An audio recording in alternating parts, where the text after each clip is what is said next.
You are an old man who thinks in terms of nations and peoples. There are no nations. There are no peoples. There are no Russians. There are no Arabs. There are no third worlds. There is no West. There is only one holistic system of systems. One vast and immane, interwoven, interacting, multivariate, multinational dominion of dollars. Petrodollars, electrodollars, multi-dollars, Reichmarks, rims, rubles, pounds, and shekels. There is no America. There is no democracy. There is only IBM and ITT and AT&T and DuPont, Dow, Union Carbide, and Exxon. Those are the nations of the world today. Hey guys, how's it going? So I figured I would just take a break from making money for the corporations to talk to you about the corporations and the corporate control system. And if you are watching this video, I'm sure you're aware that all countries are just corporations. And in my opinion, what seems to have happened is there was some sort of reset in the past, and then the corporations just resettled all the countries, all of the lands. They established the countries. They're just corporations. And I think they just went in and decimated all of the survivors of the reset, which we know as Indians or indigenous peoples. And in particular, I wanted to actually examine a few provisions of the charters for the Dutch East Indies Company and the Dutch West Indies Company. And America in particular was settled by, the London Company, which is also known as the, the Virginia Company of London. And then you also had the French West India Company that settled a lot of Canada. And if you're not aware, the West Indies just refers to the area of Cuba and the Caribbean. So we're referring to the New World when they discuss the West Indies. And if you actually look into the charters of these companies, it's amazing.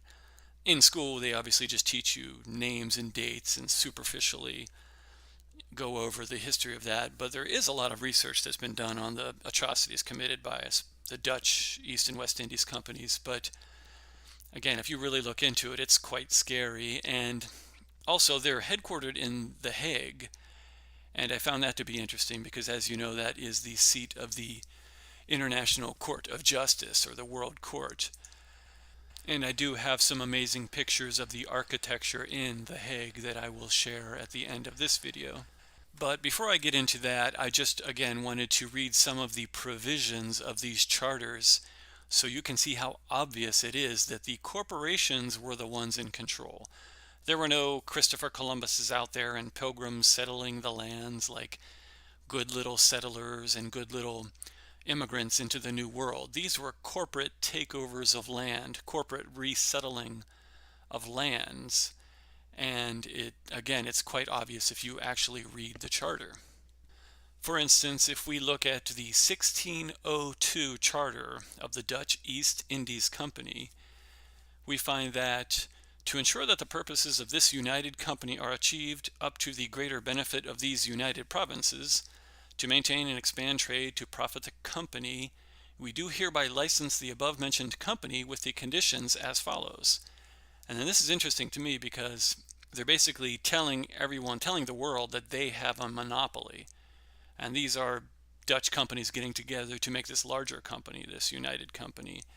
And it says, no persons, regardless of constitution or capacity, apart from those of the above-mentioned company, shall be permitted to sail from these united provinces to reach east of the Cape of Good Hope or through the Straits of Magellan for the next 21 years, at pain of confiscation of ships and cargoes. And then this period shall commence in the year 1602 inclusive. And again, the next charter is just basically a renewal of this one, but you can see how they are establishing a monopoly. And this is what all of the large corporations did at that time. They took over. We are the government, we are the company, and that's how they settled these lands. Corporations are pushing around the countries. They're not really pushing around. I think they own the countries even at that point. They had their little figurehead kings and queens. even back in those days. So I wanted to move on to the West India Company because that one is a little bit, has some more interesting provisions.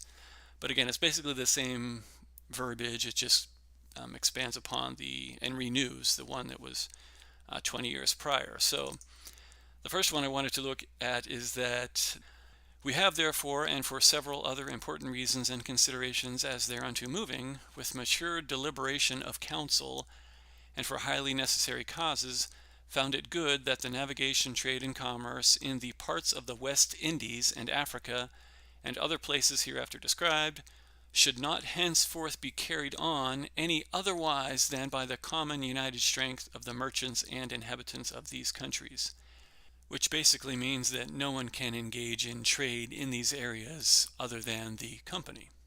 And for that end there shall be erected one general company. So here they're establishing this large corporate conglomerate, which we, out of special regard to their common well-being and to keep and preserve the inhabitants of those places in good trade and welfare, meaning keeping the slaves in line and producing, will maintain and strengthen with our help, favor, and assistance as far as the present state and condition of this country will admit, and moreover furnish them with a proper charter and with the following privileges and exemptions, to wit, that for the term of 24 years none of the natives or inhabitants of these countries shall be permitted to sail to or from the said lands, or to traffic on the coast and countries of Africa from the Tropic of Cancer to the Cape of Good Hope, nor in the countries of America or the West Indies, beginning at the fourth end of Terra Nova. So I don't know how much more clear it can be. The corporation, the company, has complete control. It has exclusive exploitation rights of the New World. The corporations were in control already in the 1600s. It's incredible. And it goes on. And this is where it says, but in the name of this united company of these United Netherlands. So it's pretty much well established that the company is the one in control, and they're setting up a monopoly. You can't even sail anywhere, or they can confiscate your boat and take all of your goods. So it's already a corporatocracy established in the 1600s, and we think this is something new. It's really not new at all. And then the next provision I wanted to share is that, and whoever shall presume without the consent of this company to sail or to traffic in any of the places within the aforesaid limits granted to this company, he shall forfeit the ships and the goods which shall be found for sale upon the aforesaid coasts and lands, the which being actually seized by the aforesaid company shall be by them kept for their own benefit and behoof. So again, in black and white, the company owns you, so you cannot do anything without the company's permission and blessing. And then also in this regard, the aforesaid company may, in our name and authority, meaning the company is basically acting with the authority of the so-called king, within the limits herein before prescribed, make contracts, engagements, and alliances with the princes and natives of the countries comprehended therein, and also build any forts and fortifications there, to appoint and discharge governors, people for war, and officers of justice, and other public officers for the preservation of the places, keeping good order, police, and justice, and in like manner for the promoting of trade, and again others in their place to put as they from the situation of their affairs shall see fit. So they're basically saying the company is the one establishing the government. Right there in black and white, that's what they do. And then it goes on, moreover, they must advance the peopling of those fruitful and unsettled parts. So that's interesting. They're resettling the lands. And do all that the service of those countries and the profit and increase of trade shall require. So they're squeezing the juice out of the lemon right here in black and white. And the company shall successively communicate and transmit to us such contracts and alliances as they shall have made with the aforesaid princes and nations, and likewise the situation of the fortresses, fortifications, and settlements by them taken. So there we have it. Corporations flexing their muscles. And further to the concept of the company establishing the government, we have, and that further, such governor-in-chief, as well as other deputy governors, commanders, and officers, shall be held to take an oath of allegiance to us and also to the company. And if the aforesaid company, in and of the aforesaid places, shall be cheated under the appearance of friendship or badly treated, or shall suffer loss in trusting their money or goods without having restitution or receiving payment for them, this is interesting, they may use the best methods in their power, according to the situation of their affairs, to obtain satisfaction. What I read into that is that they can basically do whatever they want to achieve satisfaction, to be compensated for whatever transgression or annoyance, as they even term it in one spot. And again, just to show their power, we have in the same charter, and if it should be necessary for the establishment, security, and defense of this trade, to take any troops with them, we will, according to the constitution of this country and the situation of affairs, furnish the said company with such troops, provided they be paid and supported by the company. So you could actually draft half of the country into the army to put in the service of the corporation. That sounds quite familiar if we look at what has happened in our time, or even in the past 100 years. And it goes on, which troops, besides the oath already taken to us and to His Excellency, shall swear to obey the commands of the said company, and to endeavor to promote their interest to the utmost of their ability. So they didn't even really hide it back then. They try to hide it a little bit nowadays, but they were quite out in the open with it in 1621 for this one. And again, in this charter, it further emphasizes the power of the company. It says that we will not take any ships, ordnance, or ammunition belonging to the company for the use of this country without the consent of the said company. So again, the so-called king and queen or government is subservient to the corporation. So now that I've lost about 99% of the viewers of this video, I did want to turn to the First Virginia Charter of 1606, and I wanted to read a few sentences from the intro. And this intro is from the American History website. It's from Revolution to Reconstruction. I actually remember being infatuated with that website and accessing source documents and letters written between dignitaries, and I was all interested in that back in the day when I actually believed history. But so this intro, it sort of discusses what is actually happening with the Virginia Charter. It says, from the outset, the Virginia Company was granted the authority to govern its own colony. And this is a corporation, a company, given the authority to govern a colony. This is what happened. A ruling council in England, composed of members of the Joint Stock Company, who were usually merchants of great distinction, i.e. elites, was formed immediately after King James I granted the Charter of 1606. The authority to establish or alter a government in Virginia was based upon the charter granted by the king. In this sense, the king delegated some of his power to others, and this means to the company. The king is just a figurehead. And we also have to remember that Virginia refers to almost the entire eastern half of the United States, what is now the United States. So, and again, this is Old English, so bear with me. Gentlemen and divers others of our loving subjects have been humble suitors unto us that we would vouchsafe unto them our license to make habitation, plantation, and to deduce a colony of sundry of our people into that part of America commonly called Virginia. And to that end, and for the more speedy accomplishment of their said intended plantation and habitation there, are desirous to divide themselves into two several colonies and companies, the one consisting of certain knights, gentlemen, merchants, and other adventurers of our city of London. So they're basically saying that the elites are setting up companies, which are going to then become the colonies, the states, the country of America. We are just one big corporation here, folks. If you don't already know that, I hate to be the one to break it to you.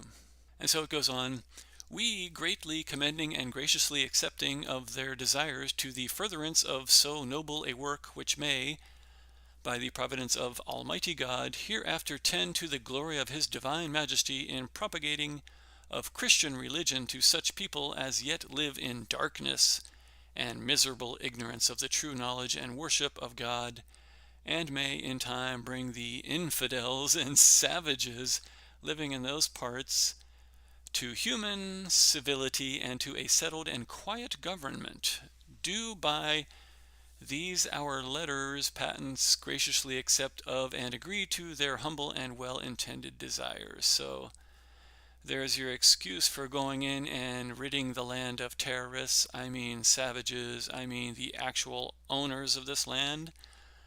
Maybe not owners, but the original inhabitants. So they're basically just saying, we are going to go in there and civilize the indigenous peoples who are living there, i.e. the company, the corporation, is going to take over the land known as America. And so it goes on. So-and-so elite, they shall have and may begin their said first plantation and seat of their first abode and habitation at any place upon the said coast of Virginia or America, where they shall think fit and convenient, between the said lower and 30 and 1 and 40 degrees of the said latitude, and that they shall have all the lands, woods, soil, grounds, havens, ports, rivers, mines, minerals, marshes, waters, fishings, commodities, and hereditaments whatsoever. And so, yeah, I did think that was interesting that they mentioned ports and mines. They don't say dig mines, they just mention mines as if they're already there. So I had to highlight that for you.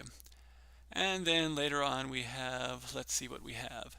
And that no other of our subjects shall be permitted or suffered to plant or inhabit behind or on the backside of them toward the main land, without the express license or consent of the council of that colony thereunto in writing first had or obtained.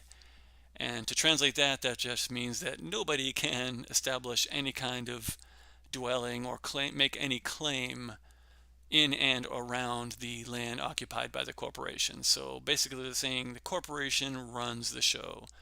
This is the Virginia Company of London, the ones who started the settlement of America.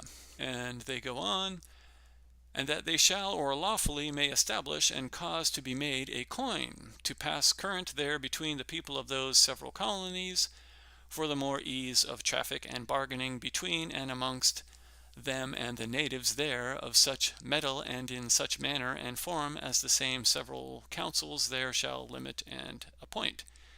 So this is interesting to me, that they are giving the power of money to the company. You see what they're doing? They say, go get some gold and silver out of the mines. They're probably already there. And the company is going to mint the currency. They're going to make coins and establish the trading mechanisms. So, wow, that's quite fascinating. And I have this one bolded for some reason, but check this out. Moreover, we do by these presents for us, our heirs and successors, give and grant license unto the said Sir Thomas, Mr. and Mrs. Elite here, and to every of the said colonies, that they and every of them shall and may, from time to time, and at all times, for ever hereafter, for their several defenses, encounter or expulse, repel, and resist, as well by sea as by land, by all ways and means whatsoever, all and every such person and persons as without especial license of the said several colonies and plantations shall attempt to inhabit within the said several precincts and limits of the said several colonies and plantations, or any of them, or that shall enterprise or attempt at any time hereafter the hurt, detriment, or annoyance of the said several colonies or plantations.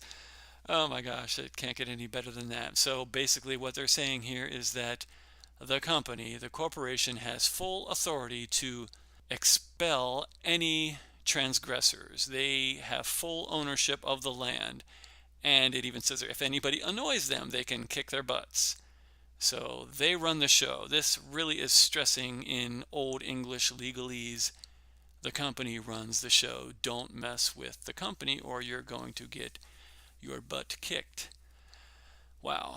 And then it goes on, a bunch of elites, and to every of them from time to time and at all times forever hereafter, power and authority to take and surprise by all ways and means whatsoever all and every person and persons with their ships, vessels, goods, and other furniture which shall be found trafficking into any harbor or harbors, creeks, or place within the limits or precincts of the said several colonies and plantations. So again, whoever they find on their creeks or going up the river that they don't like, they're basically just going to kick your butt and take your stuff.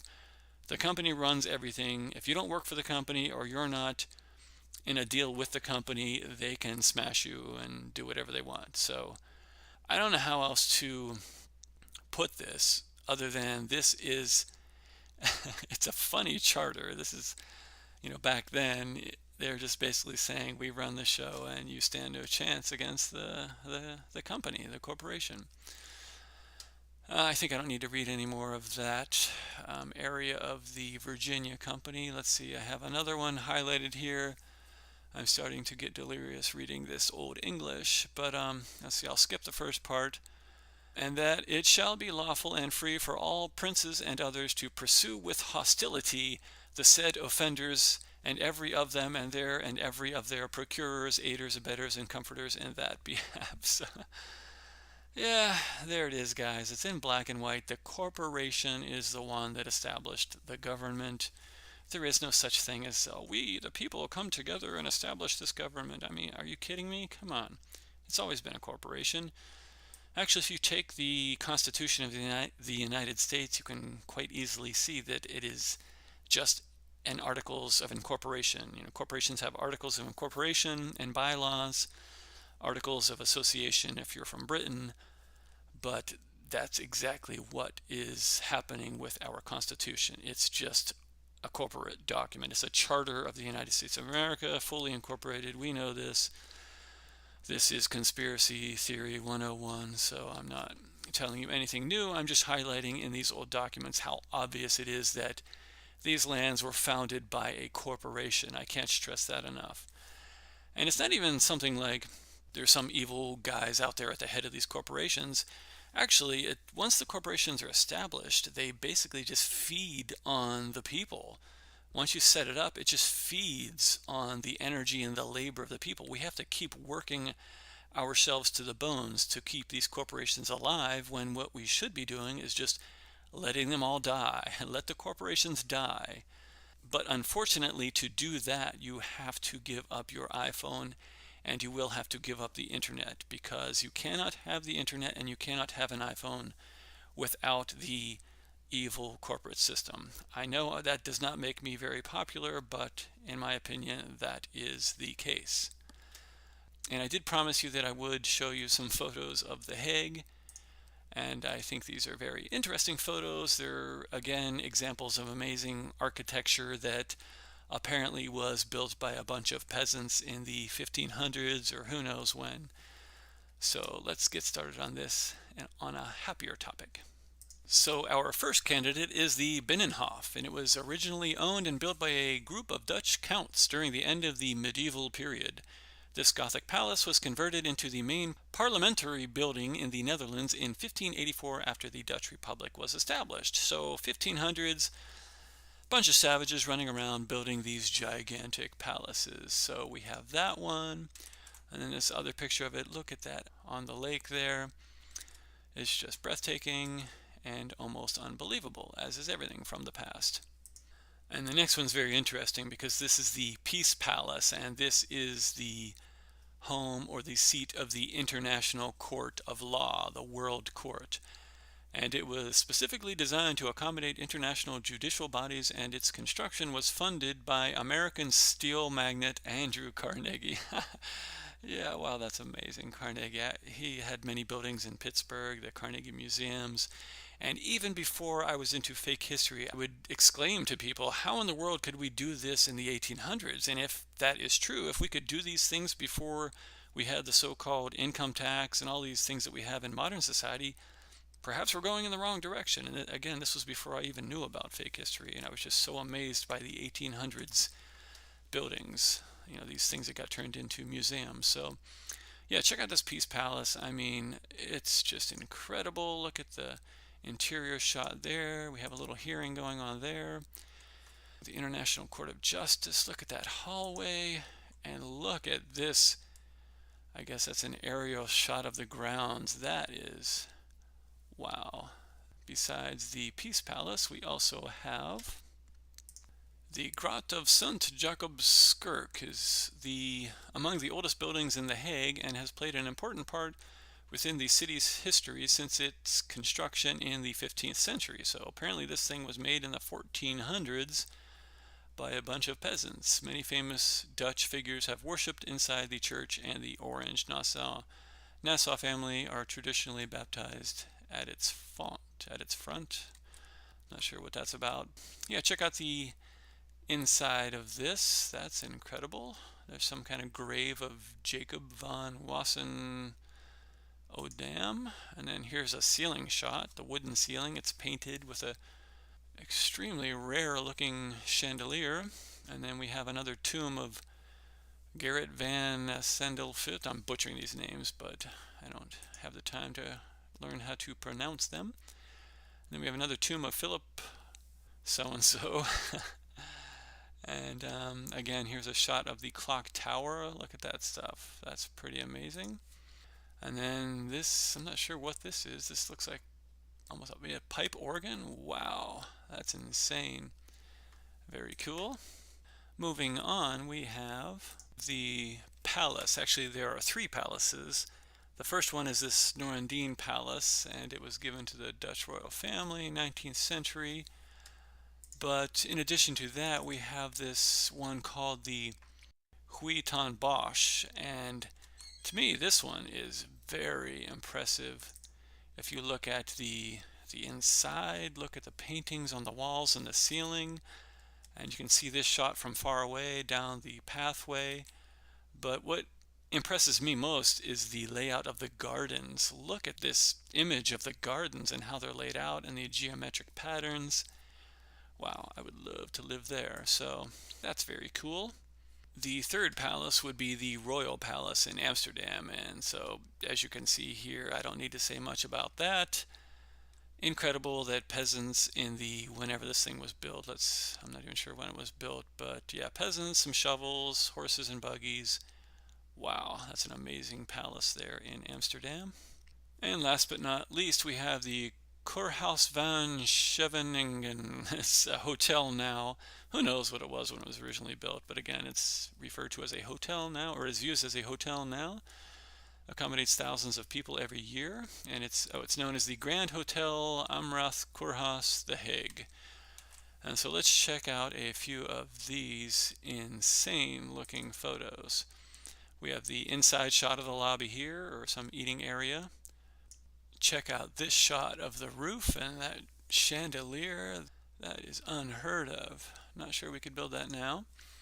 Wow, look at that lobby. That is huge. So intricate, very detailed. I wouldn't mind hanging out there for an afternoon. And check out this aerial shot with the planes in the foreground there. Whoa, that is really beautiful. Nice picture, well done. Here's a beach shot. This looks like the old beach shots with the guys in their black and white suits looking all miserable because they're resettling the land. So yeah, I'm not sure what's going on in this picture, but this is the so-called hotel. And then here is an image, a drawing of the hotel, as you can see. Yep, like everything else, it's just insane. So yeah, guys, I guess I'll end the video there. I'm getting a little bit lost in my own thoughts here, and I'm sort of talking in circles. So yeah, I hope you enjoyed that. I hope it was informative, or I don't even know what to say, but I don't even know how you can enjoy listening to a video about someone talk about how you're a corporate slave. But anyways, if you know where you are, you have a better chance of getting to where you want to be. That's really the only reason I share this stuff with people. I personally like to know where I stand so that I can get to where I would like to be. Yeah, that's about it. I hope you all have a nice day. Thank you for putting up with these long, convoluted, rambling videos that I seem to be making lately. So take care. Adios.